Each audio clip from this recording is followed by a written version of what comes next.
امبرین کی جی میرا سوال ہے کہ حضرت جبرائیل کس وقت حضرت مریم کے پاس اللہ کا پیغام لے کر آئے؟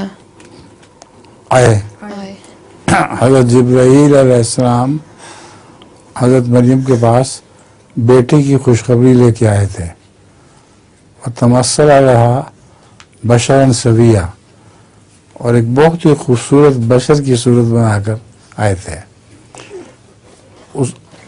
انہوں نے جب پیشگوئی کی کہ تجھے خدا تعالیٰ ایک بیٹا دے گا پاک، تو حضرت مریم سمجھیں کہ یہ کوئی انسان ہے اور بد ارادی سے آیا ہے، تو انہوں نے فرمایا کہ میں تو ناپاک عورت نہیں ہوں، نہ میری ماں ایسی تھی، ہم تو نیک لوگ ہیں۔